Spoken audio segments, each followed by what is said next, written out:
Welcome to I Build It.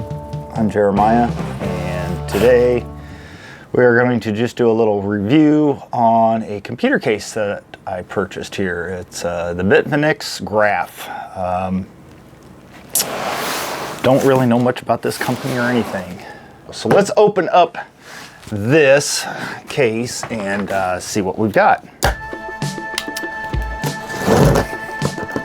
Like I said, I don't know anything about this company.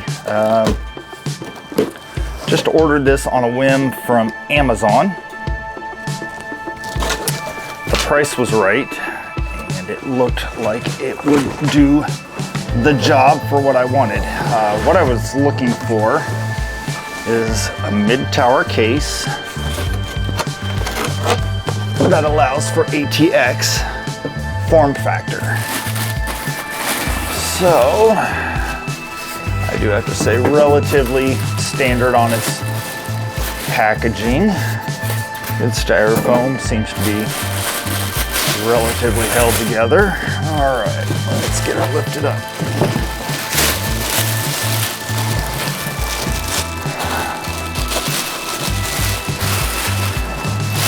And this is the case. All right. So as you can see, relatively short in depth-wise. Height-wise, though, it is pretty good. It does allow for 360, a 240, and a 280 rad up top. That's going to allow you to put extra radiators, or you can do a 360 rad up front if you really choose to do so. Magnetic filters, pretty decent in design. The only thing that's a little troubling on some of these cases that I don't care for is some cases now are putting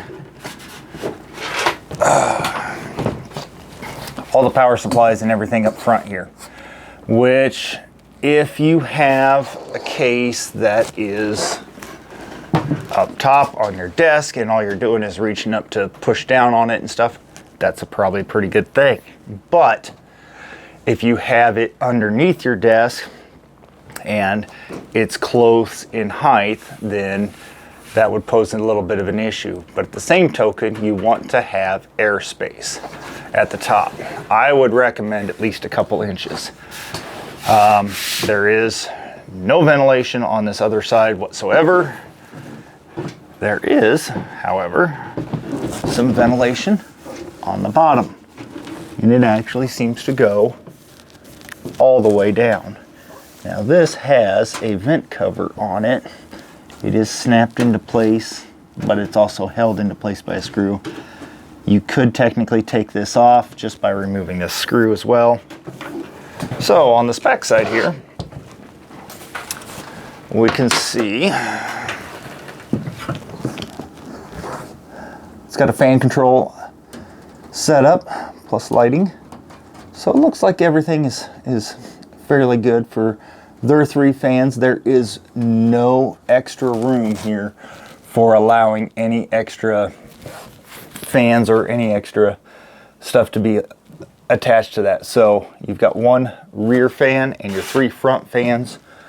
All of them are RGB, but so if you do anything with a rad up top, you will have to add that separately or get a different controller that's going to give you that option.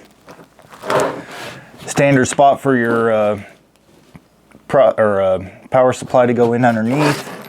Looks like it's got a standard spot under here for 3.5. You can go on the bottom plus the top if you choose to do so. You've got 2 2.5-inch drive spots right there. Now this is a little different. These are actually screwed into place. Now that's kind of a little downside to my liking, just because on these I like to use just a turn screw to actually pull those off. Makes it a little quicker and easier to change things out if you have to later on, but not a make or break deal on this basically $59 case. So it is relatively on the lower scale of things. I tend not to spend hundreds and hundreds of dollars on really big cases. So this is on a hinge system, and it's easy as soon as it's all magnetically closed, which is really nice. I do kind of like that. Tempered glass, so you always want to be careful with that. Now, on the inside here, this is wide enough. It's got your standard height. This does allow for full ATX built in here. It's got your cutouts. Now, this is not made new enough to allow for the no-C ATX style computers, motherboards. So you'll have to be cautious on what kind of motherboards you are allowed to put in here. It would have to be the old ones. So there are some newer ones that are allowing all the connectors to be on the back side of the motherboards. This particular case does not allow that. Now, what this case does allow is if you have the fitment for it, and it's even got the little spacers down here for it, so you can put fans on the top side of here if you choose to do so, or it also has riser spots. So you could actually get a riser to put in here, and you could actually mount your GPU right here. The downside to that is it does, if you've ever messed around with the height Y60 case, that one puts, especially if you have a 3-card or a 3-spot GPU, that puts it really close to the glass. So this is not the best in that particular option. You know, if you're after aesthetic, yes, it looks good, but that does kind of create a little bit of an issue there. This is so cheap that all these are the old style. You know, you have to bend them out and then break them out to be able to use them. So like I said, this is definitely on the budget scale of a PC case. But sturdiness wise, it feels relatively durable. I mean, if you really press down on it, yes, you are going to bend the metal, and you can probably get it to do what you want it to do. All right, let's check it out here.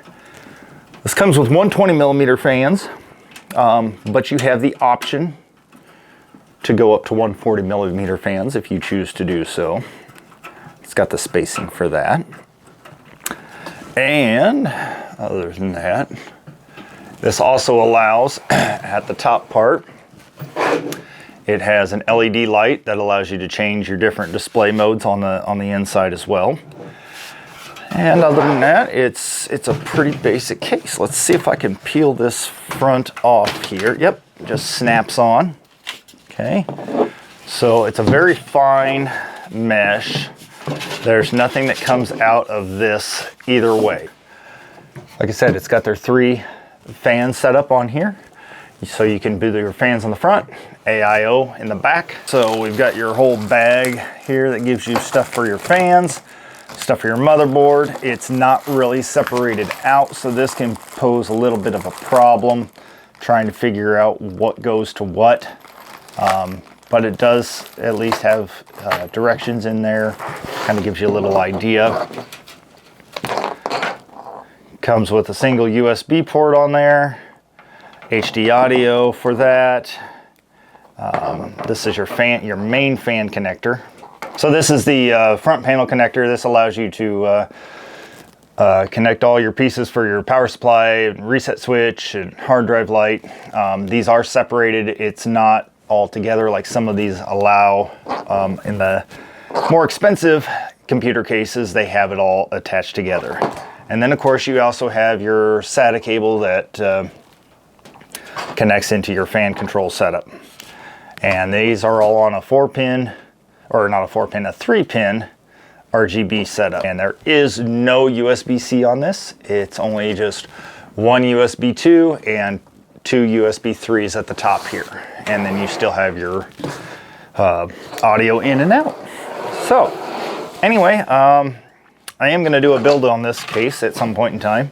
I do like the case. It's a small enough form factor that I think it would work out great. It's perfect for people that have width constraints and space constraints front to back. Certain desks just aren't deep enough. So Thanks for watching, appreciate it. And if you get any information out of this channel, please hit the like and the subscribe. And we'll come back with another one here very soon. Thanks for watching.